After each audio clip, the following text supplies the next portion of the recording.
देखो बच्चों, अभी तक जो पढ़ रखा है हमने उसके आगे हम लोग स्टार्ट करते हैं।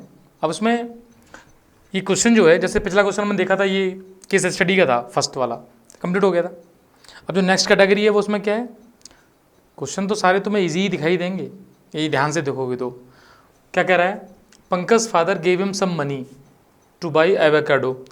तो पंकज के पापा ने कुछ पैसे दिए, और जो पैसे हैं वो ये कह रहे हैं कि from the market at the rate of, इस रेट से उसने खरीदा। तुम कुल मिला के तुम्हें एक काम समझना है कि ये जो फंक्शन है ना, क्वाड्रेटिक है। अब क्वाड्रेटिक के लिए वो क्या पूछ रहा है, अल्फा बीटा इसके जीरोज हैं, based on above information answer the following questions. इनके आंसर देने हैं, find the value of alpha and beta. तो भाई साहब उस इक्वेशन के फैक्टर करने हैं। अब ये बताओ, फैक्टर हमने सिखाए थे बचपन से ही, कुछ लोग जो मेरे सामने बैठे हुए उनको बचपन से फैक्टर सिखा रहा हूँ। अब 128 है प्राइम फैक्टर जिसको बोल सकते हो आप। हाँ, 128 के प्राइम फैक्टर कैसे करते हैं, सबसे पहले 2 से डिवाइड किया तो 6 and 4, सही है। फिर 2 से किया 3 and 2, सही है। फिर 2 से किया 16, फिर 2 से किया 8, फिर 2 से किया 4, फिर 2 से किया 2, और फिर 2 बन जा 1। तो कितने हो गए, 1 2 3 4 5 6 7 हो गए। 2 to power 7 वैसे भी होता है। अब सुनो, इसके मिडिल टर्म स्प्लिट के लिए जैसे तुमने ये 8 ले लिया और यहाँ से 16 ले लिए, 2 to the 4, 4 to the 8, 8 to 16, 16 में 8 जोड़ो 24 होता है। तो इसको जो रूल बताया था मिडिल टर्म स्प्लिट के लिए, वो क्या बताया था कि सबसे पहले 1 का और इसका C का कांस्टेंट टर्म का इंटू करते हैं। इंटू यदि पॉजिटिव आता है तो प्लस फॉर्म में ही इसको स्प्लिट करते हैं। तो मैं क्या लिखूंगा इसको, एक्स स्क्वायर माइनस 16x, यानी 16 + 8 लिख दूंगा, ठीक है भाई, और प्लस 128 हो गया। अब इसको सिंप्लीफाई किया तो x square minus 16x minus 8x plus 128। अब देखो कॉमन लेना सीखना है यहाँ से, ये बहुत आगे काम आएगा। अब यहाँ से x कॉमन लेंगे तो क्या बचेगा, x माइनस 16, यहाँ से माइनस का 8 कॉमन होगा। अब कैसे -8 कॉमन ले सकते हैं, ये बचेगा x माइनस 16। बच्चे कहाँ जा रहे हो आप, यहीं बैठो। तो x माइनस 16 कॉमन ले लेंगे, परेशान नहीं होना, कोई बात नहीं। छींक आती है तो कोई दिक्कत थोड़ी ना उसमें, x माइनस 8 छींक सकते हो क्लास में। तो x is equal to 16, x is equal to 8, और ये कह रहा है अल्फा लेस देन बीटा, तो अल्फा की वैल्यू 8 हो गई, बीटा की वैल्यू 16 हो गई। ये आंसर हो गया। अब कुछ नहीं करना, यहाँ रख देना है, अल्फा बीटा आ ही चुके हैं अपने पास। तो चाहो बेटा यहाँ ऐसे रख दो, या फिर तुम्हें याद है कि sum of the roots product of the roots करते हैं b/a, वहाँ से भी कर सकते हो। मीन्स अब तुम्हें 8 और 16 पता है तो यहाँ रख ही दो। अदरवाइज तुम ध्यान से देखोगे, सम ऑफ द रूट्स 24 आएगा और इसका सम भी 24 ही है, तो इसकी वैल्यू क्या हो जाएगी, 24 plus product of the roots क्या आएगा, 128 आएगा। अब इसमें 24 और 128 ऐड करना आता है, ऐड करना कैसे करेंगे, 4 और 8 12 हो गया, 2, फिर क्या आएगा यहाँ पे 5, और यहाँ पे 1, 152 इसका आंसर आ जाएगा। सही है एडिशन, तो 152 आंसर आ जाएगा। अब देखो, if alpha beta are the zeros of this equation then, अब इस क्वेश्चन को भी चलो यहीं देख लेते हैं। अब ये कह रहे हैं कि इसके जीरोज अल्फा बीटा हैं, इसको ध्यान से देखना। तो पहले तो चाहो जीरोज फाइंड कर लो, और जीरोज फाइंड नहीं भी करने हैं ना, तो भाई साहब अभी काम कर सकते हो। अभी हमने देखा है कि इसको सिंप्लीफाई करके क्या बनेगा। अब एलसीएम लेना देखो इसलिए आना चाहिए। अब छोटे बच्चों को सिखाया जाता हूँ मैं कि एलसीएम लिया करो, बच्चे लेते ही नहीं हैं, मेरे बच्चे ही नहीं लेते हैं, है ना। अल्फा प्लस बीटा की वैल्यू यहाँ से कितनी आएगी, -1 आ जाएगी, तो यहाँ -1 हो जाएगा, और अल्फा इंटू बीटा की वैल्यू -2, तो डायरेक्ट आंसर 1/2 आ गया इसका जो पूछा जा रहा है। अदरवाइज तुम क्या करोगे, इसके फैक्टर करोगे, फिर रूट्स निकालोगे, तब भी आंसर यही आएगा।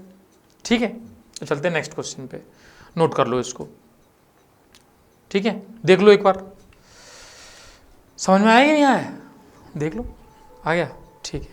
कुछ बच्चों को नहीं आ रहा समझ में, अब बच्चे शरारती हैं। यहाँ पर देखो, गिवन पिक्चर है फ्यू नेचुरल एग्जाम्पल। अब देखो ये एग्जाम्पल सारे किसके दिए हैं, पैराबोला के दिए हुए हैं। आपसे पूछ रहा है कि if the standard form of quadratic polynomial A B, अच्छा ये तो कुल मिला के उसको देखो मत देखो, ये तुम्हें याद होना चाहिए कि क्वाड्रेटिक पॉलिनोमियल की जो स्टैंडर्ड फॉर्म होती है उसमें A B C real number होते हैं। एक्चुअली बेटा यहाँ से तो फंडामेंटल स्टार्ट किया ही था ना कि इसके अंदर जो ABC हैं ये होते हैं रियल नंबर। जब पढ़ते हैं हम नंबर्स पढ़ते हैं नेचुरल नंबर, तो फिर रियल नंबर भी पढ़ते हैं, तो रियल नंबर होते हैं ये। ठीक है, दिखाई दे रहा है? ठीक है, अब नेक्स्ट बात करते हैं हम लोग, इसको थोड़ा सा आगे ले लेते हैं। अब देखो graph of x square plus 1, तो ग्राफ ऑफ एक्स स्क्वायर 1, अभी ग्राफिकली यदि बात करो क्वाड्रेटिक के ग्राफ और एक्स एक्सिस में क्या रिलेशन होता है, सुनो ये बात मैंने पहले ही बताई थी कि कभी भी क्वाड्रेटिक का ग्राफ एक्स एक्सिस को दो जगह काट सकता है, तो उसके दो रियल जीरोज मिल जाएंगे। ऐसा भी हो सकता है कि ये ग्राफ एक्स एक्सिस को टच करके निकल जाए, तो ओवरलैपिंग रूट्स होते हैं, मतलब दोनों रूट्स यही हैं। और एक पॉसिबिलिटी ये भी हो सकती है एक्स एक्सिस यही है और ग्राफ ऊपर से निकल जाए, मतलब कोई भी रियल जीरो नहीं है। अब सोच के देखो इस इक्वेशन को एक्स स्क्वायर प्लस 1 को, क्या तुम्हारे पास कोई ऐसा एक्स है जिसको इसमें रख दो, उसका स्क्वायर कर दो और फिर प्लस 1 ऐड कर दो, जीरो कर लो? कोई नहीं है भाई। किसी भी नंबर का स्क्वायर करोगे तो प्लस का नंबर हो गया, अब 1 ऐड कर दो तो जीरो तो होगा नहीं, मतलब ऐसी कोई एक्स की वैल्यू है ही नहीं। अब एक्स की वैल्यू नहीं है तो इन तीनों केसेस में ये वाला ग्राफ है, क्योंकि एक्स की वैल्यू हमेशा एक्स एक्सिस पर आती है, समथिंग कॉमा जीरो। ग्राफिकली इस बात को देखा था हमने। तो यहां पर हम क्या कहेंगे, neither touches nor intersect the x axis, क्योंकि इसके कोई भी रियल रूट्स आ ही नहीं रहे हैं, तो सी ऑप्शन इसमें करेक्ट हो जाएगा। ठीक है, नेक्स्ट देखते हैं, ये समझ में आ गया? अब सुनो, पैराबोला रिप्रेजेंट करती है क्वाड्रेटिक इक्वेशन, और दो तरह के पैराबोला होते हैं, एक तो ये होता है अपवर्ड पैराबोला, ऊपर की तरफ खुलता है, और एक होता है डाउनवर्ड पैराबोला जो नीचे की तरफ खुलता है इस तरीके से, है ना। तुम ये कह सकते हो ऊपर की तरफ ऐसा खुला हुआ है, ये नीचे की तरफ खुला हुआ है, यहाँ तो बंद हो रहा है। ये तब होता है जब इस क्वाड्रेटिक इक्वेशन में, ये इसको बोलते हैं क्वाड्रेटिक पॉलिनोमियल, इसमें जो ए है, ए ये पॉजिटिव होता है, और ए यदि नेगेटिव है तो डाउनवर्ड ओपनिंग होती है। और बेटा इसको तुम्हें लर्न करना है, पहले तो मैं बता रहा हूँ, और कोई पूछे आया कैसे है, तो भाई साहब आप जब किसी ऐसी इक्वेशन का ग्राफ बनाएंगे, ग्राफ बनाना मैंने पहले बता दिया है कैसे बनता है ग्राफ। जैसे मान लो मुझसे कोई कहे कि x square plus 3x plus 2 का ग्राफ बनाओ, तो मैं y इक्वल टू मान लूंगा, फिर x की डिफरेंट वैल्यूज रखूंगा, मुझे y की डिफरेंट वैल्यूज मिलेंगी, ग्राफ बनाऊंगा। यकीन करो ग्राफ की ज्योमेट्री ऐसी होगी। सिमिलरली सपोज किसी ने मुझे एक क्वेश्चन दे दिया जिसमें लिखा है minus x square plus 2x और प्लस 3 सपोज, या 4 कुछ भी ले लो यहाँ पे XYZ, तुम इसके ग्राफ को बनाओगे तो इसका ग्राफ ज्योमेट्रिकली इस तरीके का बन के आएगा अपने आप ही, बिना सोचे समझे। तो इसमें आंसर क्या होगा, third option, C option correct हो जाएगा। वेरी गुड, क्योंकि डाउनवर्ड ओपनिंग हो रही है, तो ऑप्शन कौन सा होगा, सी। तो लेस देन का सिंबल भी समझ में आ रहा होगा। ठीक है, अब देखो यहाँ से लॉन्ग आंसर स्टार्ट हो रहे हैं।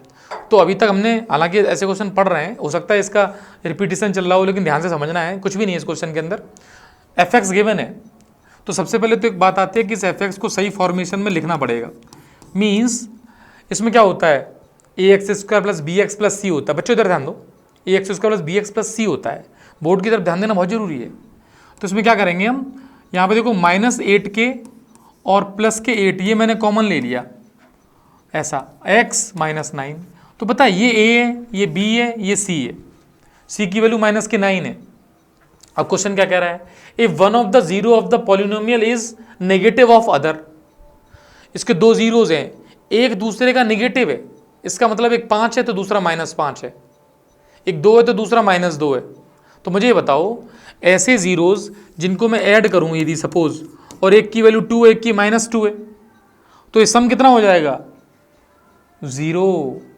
2 में यदि ऐड करोगे -2 तो कट जाएगा, क्योंकि वो इतना नेगेटिव है, ये इतना पॉजिटिव है। समझाया था? हाँ, तो इसकी वैल्यू क्या आ जाएगी, 0। अच्छा, यहाँ पर जो फॉर्मूला है वो, इसका फॉर्मूला होता है -b/a, तो -b/a यहाँ से देख लेंगे, ये b कहलाता है, तो -b की वैल्यू, तो माइनस टाइम्स -8k + 8/4, a की वैल्यू 4 है, ये सामने 0 रख देंगे, इसको सिंप्लीफाई करेंगे तो 8k = 8 हो जाएगा, k की वैल्यू 1 आ जाएगी।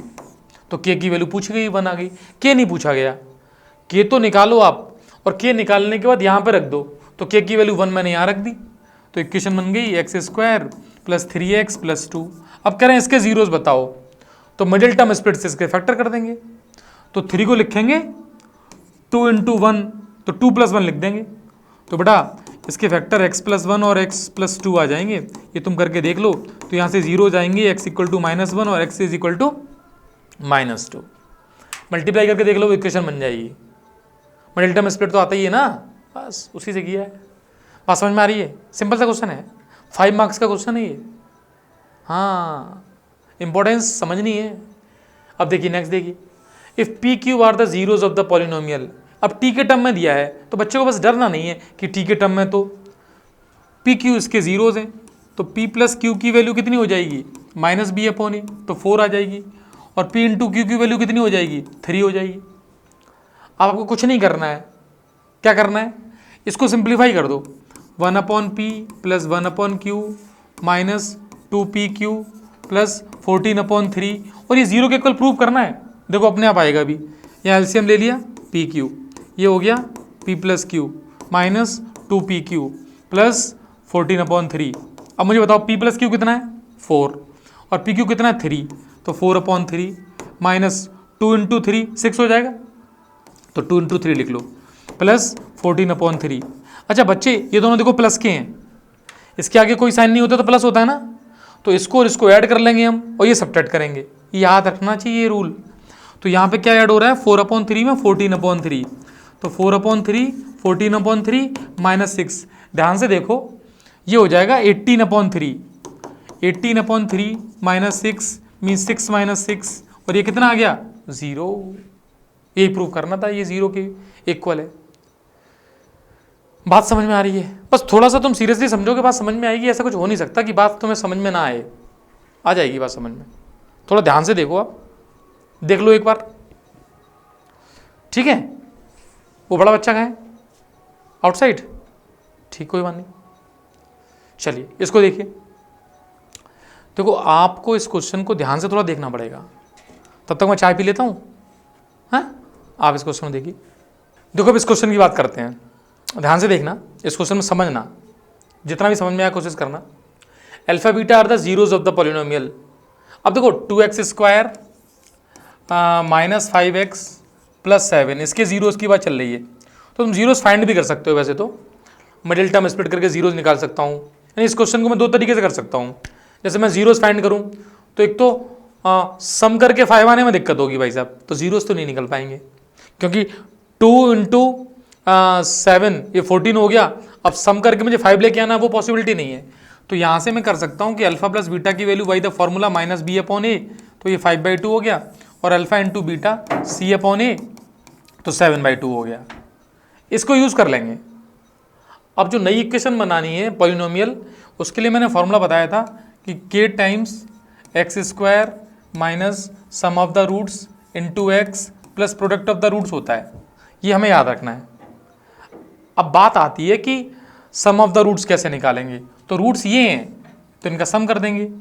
तो s की वैल्यू हो जाएगी 3α + 4β + 4α + 3β, और इसको सिंप्लीफाई कर लेता हूँ। तो ये 7 टाइम्स अल्फा + बीटा आ गया। अल्फा + बीटा की वैल्यू मेरे पास ऑलरेडी है, कितनी है, 5/2। तो यहाँ से आ जाएगा ये 5/2 थी, सही है, तो ये 35/2 आ जाएगा। ठीक है, जो भी आ रहा है लिखना पड़ेगा, 35/2। अब मुझे निकालना है प्रोडक्ट, मल्टीप्लिकेशन की वैल्यू, तो दोनों का इनटू करना है। अब इनटू सीखना बेटा, 2 ब्रैकेट्स का इनटू कैसे करते हैं, ध्यान से देखना। ये पहला ब्रैकेट है, ये दूसरा ब्रैकेट है, मुझे करने हैं इनके इनटू, तो इसका इनटू होगा इससे, तो 3 × इसका हो जाएगा 12, अल्फा × अल्फा हो जाएगा α² प्लस, अब 3 का इंटू 9, 3 से 9 और अल्फा बीटा, यहाँ पर 16 अल्फा बीटा, और प्लस में 9 बीटा इंटू बीटा β², तो सॉरी 12 हो जाएगा, ये 12 β²। ठीक, अब क्या होगा, 9 से दिक्कत हो जाती, अब 12 कॉमन ले लेंगे, यहाँ बचेगा α² + β²। ये मैंने क्या किया, इन दोनों को पास पास लिखा, 12 बाहर निकाल दिया। ऐसे ही इन दोनों को तो ऐड कर दूंगा, तो 9 अल्फा बीटा और 16 अल्फा बीटा, ये हो गया 25 अल्फा बीटा। अब ध्यान से देखो, मैंने एक बात सिखाई थी कि जब तुम्हें सम पता हो, प्रोडक्ट पता हो, तो स्क्वायर कैसे निकालते हैं, उसके लिए मैं a प्लस बी के होल स्क्वायर के फॉर्मूले का यूज़ करूँगा, तो वो मैं यहाँ लिख देता हूँ। तो वहाँ से मैं बताऊँगा कि अल्फ़ा प्लस बीटा का होल स्क्वायर, आप पहले जाके देखोगे वीडियोज़ में, ये सॉल्व कर रखा है भाई, कैसे आया है, सिंपल सी बात है, ये 2 अल्फ़ा बीटा हो जाएगा, और ट्रांसफ़र कर लिया बस इधर उधर। अल्फ़ा प्लस बीटा की वैल्यू मुझे पता है 5/2 है, तो ये हो जाएगा 25/4, स्क्वायर कर दिया, -2 टाइम्स, और ये 7/2 है, ये 7/2, तो ये 7 बचेगा। मीन्स इसकी वैल्यू मैं यहाँ रख सकता हूँ, तो 12 टाइम्स ब्रैकेट, ये आ गया 25/4, तो 25/4 -7, ठीक है, यहाँ रख देंगे, प्लस 25, अल्फ़ा इंटू बीटा की वैल्यू कितनी आ जाएगी, 7/2 आ जाएगी, तो ये आ गई 7/2। अब भाई इसको थोड़ा सिंप्लीफाई करना है, तो चाहो तो 12 से अंदर इंटू कर दो, फिर उसको सिंप्लीफाई कर लेंगे। तो जब इंटू करोगे तो 4 3 यानी यहाँ बचेगा 75, 3 टाइम्स आ जाएगा, माइनस 12 7 कितना होता है 96, तो भूलना नहीं है, 12 7 जाए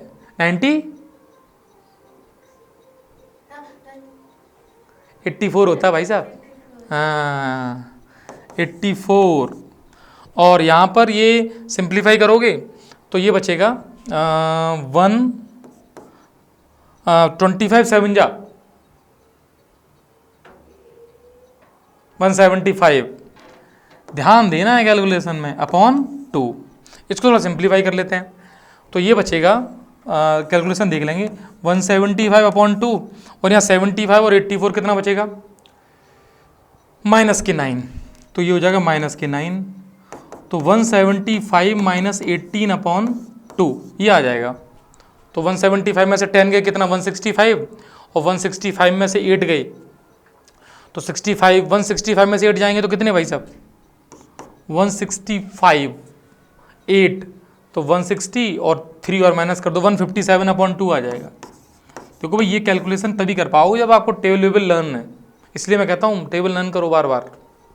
अब देखो P आ गया, S आ गया, S की वैल्यू कितनी है, S की वैल्यू ये रखी हुई 35/2, उठा के यहाँ रख देना है, तो आंसर आ जाएगा K टाइम्स, यही लिख दे रहा हूँ मैं, x² माइनस ये सम कितना आ गया 157, सम सॉरी ये रहा 35/2 प्लस 157/2। अब बेटा K की वैल्यू 2 डाल देंगे तो आंसर लिख देंगे x², यहाँ x आएगा, -35x और plus 157, this is your answer. तो एक छोटा सा क्वेश्चन तुम कह सकते हो जिसको हमने इजीली सॉल्व आउट कर लिया। अब हम नेक्स्ट क्वेश्चन को देखेंगे, पहले इसको नोट कर लो, ध्यान से समझ लो, देख लो। अब देखिए, अब इस क्वेश्चन में क्या कह रहे हैं, इस क्वेश्चन में डिफरेंट एक्सप्रेशंस गिवन है और इन डिफरेंट एक्सप्रेशंस को फाइंड आउट करना सिखाना। एक्चुअली क्या होता है, डिफरेंट क्वेश्चंस में यूज होंगे अलग अलग, और ये आना भी चाहिए, 9th क्लास का रिवीजन एक तरीके से। जैसे मैं कहूँ कि alpha cube plus beta cube कैसे निकालोगे, तो मुझे पता होना चाहिए कि अल्फा प्लस बीटा का होल क्यूब क्या होता है, तो ये होता है alpha cube plus beta cube plus 3 alpha beta bracket alpha plus beta. अब यार ये फॉर्मूला भी तो याद हो ही रहा है, तो भाई साहब 10th क्लास यही तो कर रही है कि 9th क्लास के जो फॉर्मूले हैं जो वास्तव में तुम्हें याद होने चाहिए थे, भूल गए हो तो उनको याद कर लो।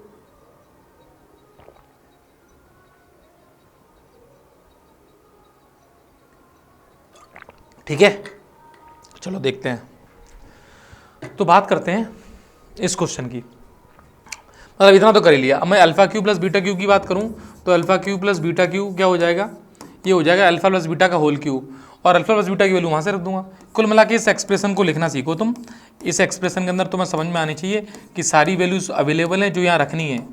जैसे अल्फा प्लस बीटा की वैल्यू कितनी हो जाएगी, 1 हो जाएगी, -b/a होती है, तो 1 का क्यूब 1 हो जाएगा, -3 प्रोडक्ट हो जाएगा -6, हाँ, और इनटू में क्या आ जाएगा 1, इसको सिंप्लीफाई कर लो तो 1 + 18 तो 19 आ जाएगा। ये ऐसे ही अल्फा 4 प्लस बीटा 4 निकालना है, तो देखो अल्फा 4 प्लस बीटा 4 निकालना है, तो सबसे पहले बताओ alpha square plus beta square की वैल्यू, ये अल्फा प्लस बीटा का होल स्क्वायर -2 अल्फा बीटा है, और इसकी वैल्यू यदि फाइंड कर लूँ मैं, तो इस केस में इसकी वैल्यू 1 का स्क्वायर 1 और -2 इंटू प्रोडक्ट कितना -6, तो ये 13 आ गई।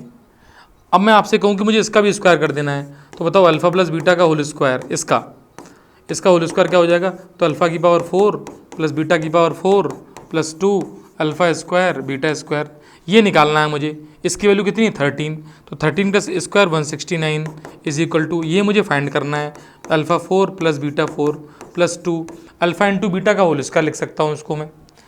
अब अल्फ़ा इंटू बीटा का whole square, alpha into beta की वैल्यू कितनी है भैया, वो है -6। तो यहाँ से मैं कहूँगा कि alpha 4 plus beta 4 is equal to 169 minus 2 into 36। तो 2 इंटू 36 कितना हो जाएगा, ये हो जाएगा 72। 72 माइनस कर दो तो 7 बचेगा पीछे, और यहाँ पर 16 में से 7 गए तो 9 बच जाएंगे, तो 97 ये अपना आंसर आ जाएगा। किसका, अल्फ़ा 4 प्लस बीटा 4 का।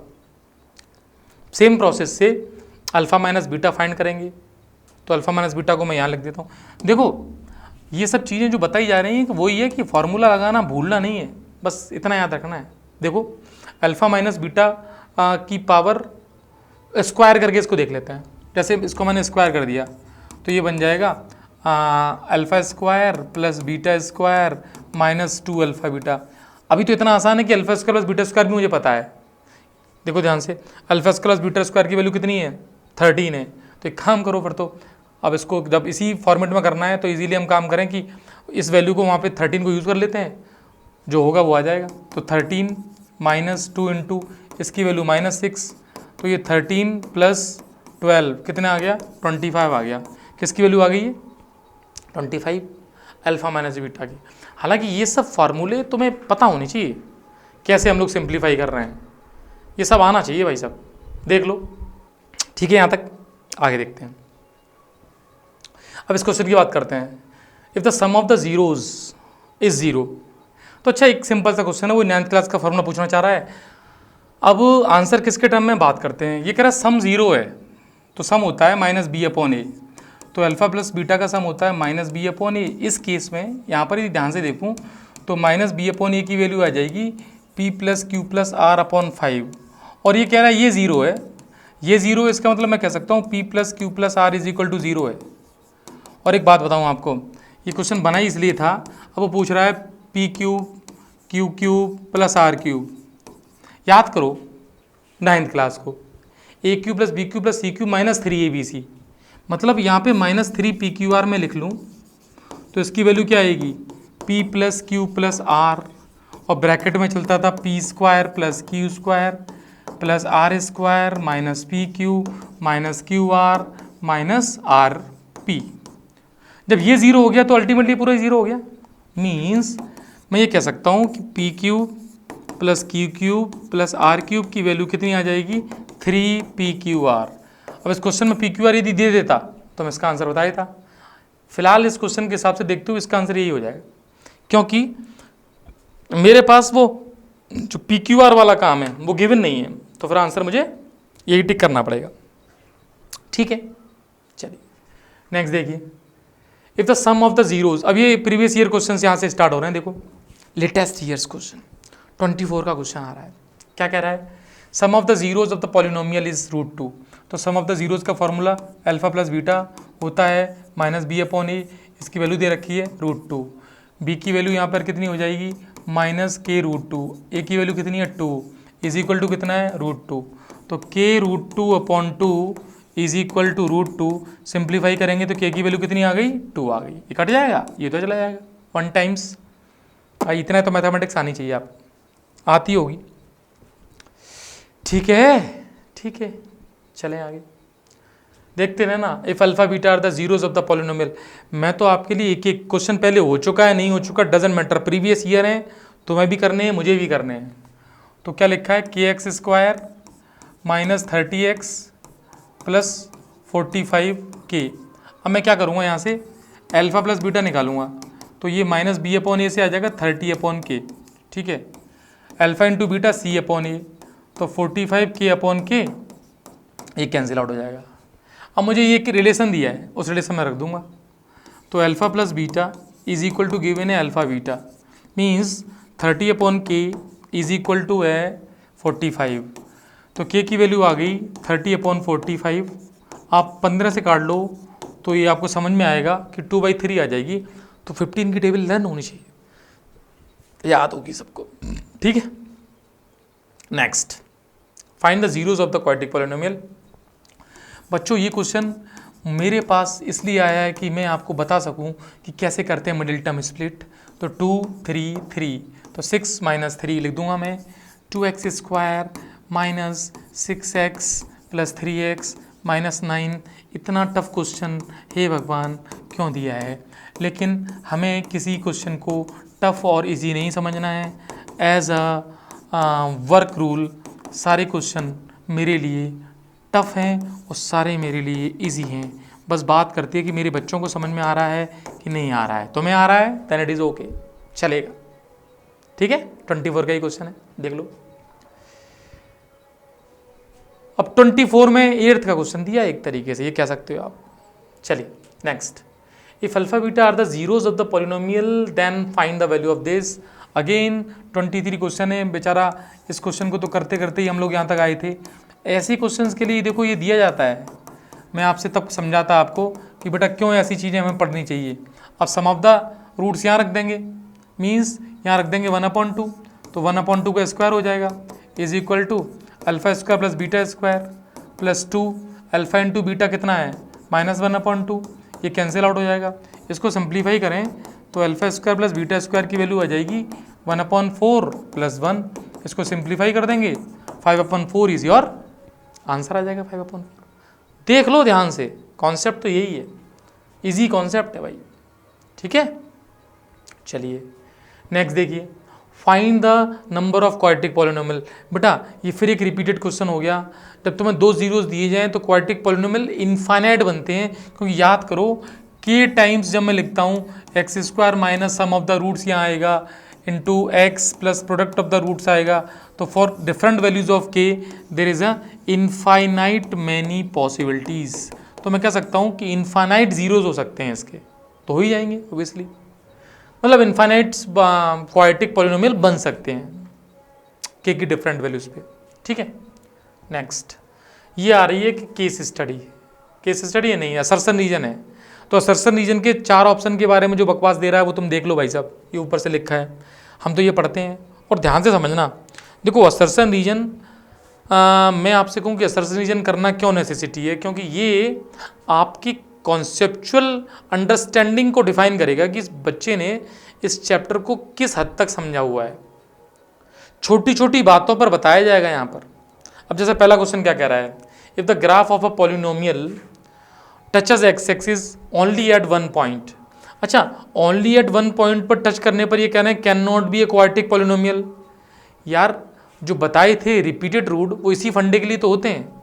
एक्चुअली जब वो एक पॉइंट पर टच कर रहा होगा तो इक्वेशन इस टाइप की बनेगी, x - 1 और x - 1 दोनों रूट्स रिपीट करेंगे, तो उसको सिंप्लीफाई करो तो ये क्वाड्रेटिक ही तो है। ऐसा तो नहीं कहोगे कि क्वाड्रेटिक पॉलिनोमियल नहीं है, रूट सेम है, बनेगी तो क्वाड्रेटिक पॉलिनोमियल ही।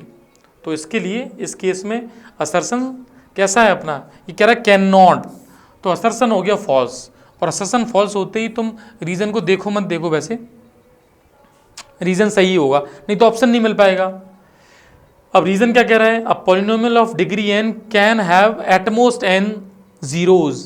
बेटा बात सही है कि उसके n जीरोज होते हैं, और इसने जो लिखा ना can have n at most zeros, can have at most n zeros, ये थोड़ा सा कर लेता ना can have at most n real zeros, तो ये स्टेटमेंट बिल्कुल सही हो जाता। अभी भी हमें मजबूरी में सही करना पड़ेगा, मैं तुम्हें समझाने के लिए बता दे रहा हूँ। यदि यहाँ रियल होता ना, रियल, तो बिल्कुल सही होता। क्यों, थोड़ा तुम बड़े हो जाओगे ना बेटा तो एक बात समझ में आएगी कि क्वाड्रेटिक या फिर क्यूबिक या फिर बाई क्वाड्रेटिक जितनी डिग्री होती है उतने ही उनके रूट्स होते हैं, आइदर रियल और इमेजनरी। हाँ, रियल में रेस्ट्रिक्शन है तो मैं उसको बोल सकता था एटमोस्ट एन रियल जीरोज। इस केस में मुझे इसका डी ऑप्शन के साथ जाना पड़ेगा भाई। आप लोग इस बात को थोड़ा समझ के रखना है, इस वाली बात को। नेक्स्ट देखिए, इंपॉर्टेंट बात थी एक भाई। अब कह रहे हैं degree of a zero polynomial is not define. ये बात तो थ्योरी के समय मैंने बता दी थी कि डिग्री नॉट डिफाइन क्यों होती है, क्योंकि यदि जीरो पॉलिनोमियल की बात करें then it is the special case of quadratic polynomial, क्योंकि जीरो पॉलिनोमियल किसको बोलते हैं, P X equal to zero को बोलते हैं। तो उस केस में अब क्या बताओगे इसकी डिग्री को, डिग्री कुछ भी हो सकती है क्योंकि सबके आंसर क्या आएंगे, जीरो आएंगे, that's why degree is not defined. तो ये बात सही है और ये भी सही है। नॉन जीरो कांस्टेंट पॉलिनोमियल है ना, तो उसकी डिग्री तो जीरो होगी। तो अब इसमें ए और बी में क्या लगाएंगे, तो फिर एक्सप्लेन कर रहा है तो ए लगा देंगे इसमें, ठीक है। थोड़ा सा ट्रिकी काम हो जाएगा, option A is the correct answer. थोड़ी समझने वाली बात है इसको, है ना, ध्यान से समझना। ऐसे क्वेश्चन पे मामूली बातें होती हैं ये। जैसे ये क्वेश्चन क्या आ रहा है, ये कह रहे हैं हैज़ टू रियल जीरोज। अब इसके दो रियल जीरोज हैं या नहीं, ये तो मुझे चेक करने पड़ेंगे मिडिल टर्म स्प्लिट से या कैसे भी। हाँ, आगे जाके तुम ये भी देख सकते हो, डिस्क्रिमिनेंट से चेक कर सकते हैं हम, बी स्क्वायर माइनस 4ac से। यदि ये नेगेटिव हो जाएगा तो इसके जीरोज नहीं होंगे रियल। और जहाँ तक मुझे दिखाई दे रहा है ये हो जाएगा 9 minus 4 into B square minus 4ac, तो 3, तो ये नेगेटिव आ गई वैल्यू। मीन्स इसके दो रियल जीरोज नहीं है, इसके दोनों ही इमेजिनरी जीरोज हैं। तो अब ये कह रहे हैं क्वाड्रेटिक पॉलिनोमियल, तो पहली वाली बात गलत हो गई। तो असर्शन फॉल्स होते ही अपने जो ऑप्शंस हैं उन ऑप्शन को ध्यान से देख लो भाई। असर्शन फॉल्स होते ही क्या करना है मुझे, असर्शन इज फॉल्स, तो डी ऑप्शन सही हो जाएगा, डी ऑप्शन टिक कर देंगे इसमें। हाँ, ये सही है, quadratic polynomial can have at most, तो स्टेटमेंट बिल्कुल सही लिखा है, two real zeros, can have at most two real zeros. 2023 का क्वेश्चन है, थोड़ा स्पेशल एक जोश होना चाहिए कि हाँ भाई रिसेंट ईयर क्वेश्चन है, ध्यान से इस कॉन्सेप्ट को नोट करेंगे, अपने नोट्स में डालेंगे और इस बात को अपने दिमाग में फिट करेंगे कि किसी भी पॉलिनोमियल की जिसकी जितनी भी डिग्री होती है, तुम कह सकते हो कि एटमोस्ट दैट रियल जीरोज जरूर होंगे उसमें। जैसे क्वाड्रेटिक है तो उसके ज़्यादा से ज़्यादा 2 रियल जीरोज होंगे, क्यूबिक है ज़्यादा से ज़्यादा 3 रियल जीरोज होंगे। ये बात दिमाग में फिट रखनी है हमें। नेक्स्ट देखो, अब जैसे क्यूबिक पॉलिनोमियल ऊपर दे रखी है, अब ये कह रहे हैं ओनली 1 रियल जीरोज। देखो इसको देखते हुए तुम्हें समझ में आ जाएगा कि इसका एक ही रियल जीरोज है। क्यों? क्योंकि इसके फैक्टर यदि मैं कर रहा हूँ तो ऐसा बनना है ये, तो यहाँ से एक जीरो मिल गया मुझे, जीरो, और ये कभी भी जीरो होगा नहीं, इसके इमेजिनरी जीरोज हैं। तो देखो पॉलिनोमियल कैसा है ये, क्यूबिक, तो क्या इसके 3 रियल जीरोज आ रहे हैं? नहीं आ रहे, इसका तो एक रियल जीरो आ रहा है, तो एटमोस्ट 3 हो सकते हैं। अब ऐसी इक्वेशन भी होंगे जिसमें 3 हो जाएंगे, देखी भी हम लोगों ने। नीचे क्या लिखा है, a polynomial of n degree must have n real zeros, must have n real zeros. तो भाई साहब ये तो बात गलत है, क्यों सीखे नहीं हो रहे हैं। तो assertion is correct, reason is false, तो सी ऑप्शन हो जाएगा ये। ऑप्शन अपना देख लेना भाई साहब। नेक्स्ट, ये सब बातें आप फ्रीक्वेंसी देखो, सुनो वीडियो की हेल्प क्या है, तुम पीडीएफ से नोट्स बनाओ, वीडियो को बार बार देख लो, नोट सामने रखो, कॉन्सेप्ट को रिवाइज करो, वीडियो देखो। देखो विजुअल मेमोरी, और तुम उसको देखोगे, थोड़ा सा रिटन वर्क भी कर लिया हमने, तो सारी मेमोरी जब ग्रेस्प करोगे ना तो वो चैप्टर बचेगा ही नहीं भाई। याद रखना मेरी ये वाली बात। If one roots of the quadratic is reciprocal of other, तो भाई एक दूसरे के रेसिप्रोकल का मतलब मैंने क्या समझाया था, प्रोडक्ट ऑफ द रूट्स क्या हो जाएगा, 1। जैसे एक रूट अल्फा एक बीटा एक दूसरे के रेसिप्रोकल हैं, तो बीटा को 1 अपन अल्फा रख देंगे, इसकी वैल्यू कितनी आ जाएगी, 1। तो बस इसी कॉन्सेप्ट को यूज कर लो, मतलब कि यहाँ पर जो प्रोडक्ट ऑफ द जीरोज हैं उसको मैं 1 कर दूंगा, तो सी अपॉन ए निकाल देता हूँ, 3/k-1 is equal to 1। Simplify करेंगे तो k की वैल्यू कितनी आ गई, 4 आ गई। और पूछा क्या है, द वैल्यू ऑफ k, देख लो ध्यान से, आपसे k की वैल्यू पूछी जा रही है, देखिए, ठीक है। नेक्स्ट देख लेते हैं, form a quadratic polynomial the sum and product. अब इस क्वेश्चन में कुछ नहीं करना, k times x² minus sum की वैल्यू यहाँ रख दो -3x और प्रोडक्ट की वैल्यू यहाँ रख दो, इसको सिंप्लीफाई कर लो और k को कुछ डालना डाल दो, 2 डाल दो, 1 डाल दो, x² + 3x + 2, this is your answer. Next चले, इसको देखो, find the zero of the quadratic polynomial. अब तो बेटा ऐसी जो पॉलिनोमियल है, बस मैं ये चाह रहा हूँ कि आप लोग ऐसी इक्वेशन को फैक्टराइज करना सीख पाएँ। अब मैं क्या करूँगा, इसमें से 4u कॉमन ले लूँगा, तो 4u कॉमन लेते ही u + 2 बचेगा, तो एक तो 0 यहाँ से आएगा u = 0, एक यहाँ से आएगा u = -2, ठीक है। अब ये कह रहे हैं ये जो जीरोज आ गए अब रिलेशन ऑफ वेरीफाइड कर दो, तो ठीक है उसको भी कर देंगे। तो अल्फा प्लस बीटा होता है माइनस बी अपॉन ए। अब अल्फा प्लस बीटा यानी इसको ऐड करूंगा 0 और -2 को, तो माइनस का 2 आ जाएगा, माइनस बी अपॉन ए। आप ध्यान से देखो इसकी वैल्यू भी -2 आ जाएगी, तो ये दोनों बराबर आ गए। सिमिलरली जब मैं अल्फा इंटू बीटा की वैल्यू निकालूँ सी अपॉन ए होती है, यहाँ से अल्फा इंटू बीटा 0 हो गया ये भाई साहब, सी की वैल्यू खुद 0 है, ए की वैल्यू 4 है, तो 0.40, तो ये भी इक्वल हो गया। तो ये वेरीफाई कर गया, वेरीफाई तो कर ही लेंगे हम लोग, ठीक है। हाँ, क्वेश्चन सारे इजी हैं भाई साहब। अब तुम इससे क्या कह रहे हैं आगे देखो, find a quadratic polynomial whose zeros are reciprocal of the zeros of the polynomial. भाई अभी बताया था कि जीरो इसके रेसिप्रोकल है। अच्छा, मतलब आपको ऐसी इक्वेशन बतानी है, यदि इसके रूट्स अल्फा बीटा है तो उसके 1 अपॉन अल्फा 1 अपॉन बीटा है, तो कुछ नहीं करना है। जैसे इसके अल्फा बीटा हैं, कहाँ गया, हुज जीरोज आर, जैसे इसके अल्फा बीटा हैं, ठीक है, तो तुम्हें एक बनानी है जिसके 1 अपॉन अल्फा 1 अपॉन बीटा है, तो इसका सम, इसका प्रोडक्ट, और इसके यूज कर लेंगे, मतलब x² माइनस यहाँ पर आ जाएगा इनका सम, क्योंकि इस तरह से है, और प्लस इनका प्रोडक्ट। अब आपको ये जो वैल्यूज हैं इसकी हेल्प से फाइंड करनी है। तो इसमें बताओ अल्फा प्लस बीटा कितना होता है, माइनस बी अपॉन ए, और अल्फा इंटू बीटा कितना होता है, सी अपॉन ए। अब मुझे बताओ, ये जब मुझे पता है तो इसको इसमें यूज़ कर लूँगा मैं, क्योंकि इसको सिंप्लीफाई करूँगा तो x² माइनस ये बन जाएगा alpha plus beta upon alpha beta into x, देखते रहे ना, 1 अपॉन अल्फा बीटा। अब ये सम की वैल्यू प्रोडक्ट की वैल्यू रखनी तो है, रख देते हैं। तो x² माइनस सम की वैल्यू कितनी है, माइनस बी अपॉन ए, ठीक है, प्रोडक्ट की वैल्यू सी अपॉन ए, ठीक है, प्लस 1 अपॉन सी अपॉन ए से कट गया। अब तो दोनों के डिनोमिनेटर में सी है, इसको सिंप्लीफाई करोगे बेटा तो आंसर आएगा cx² minus minus minus plus हो जाएगा bx प्लस ए। ध्यान से देखो, यदि इस इक्वेशन में जो हो रहा है वो देखो ax² प्लस bx प्लस सी था। यदि मैं आपको डायरेक्ट इस इक्वेशन को लाना बताऊं ना, तो x को 1 अपॉन एक्स रख दो, ये इक्वेशन बन जाएगी। सीखना इस तरीके को। देखो मैं क्या कहना चाह रहा हूँ, आपके पास ax² प्लस bx प्लस सी है, इसके रूट्स अल्फा बीटा हैं, इसके क्या है अल्फा बीटा। मुझे एक इक्वेशन बतानी है जिसके roots 1 upon alpha 1 upon beta हैं, तो इस x को 1 अपॉन एक्स रख दूंगा। इस x को 1 अपॉन एक्स रखने पर जो मैं सिंप्लीफाई करूंगा उसको ध्यान से देखूंगा, तो x इक्वल टू 0 लेके कर लूँगा ना मैं। अब इसको सिंप्लीफाई किया तो a upon x² plus b upon x plus c is equal to 0, LCM ले लिया x², तो वैल्यू आएगी a plus B x plus cx² is equal to 0।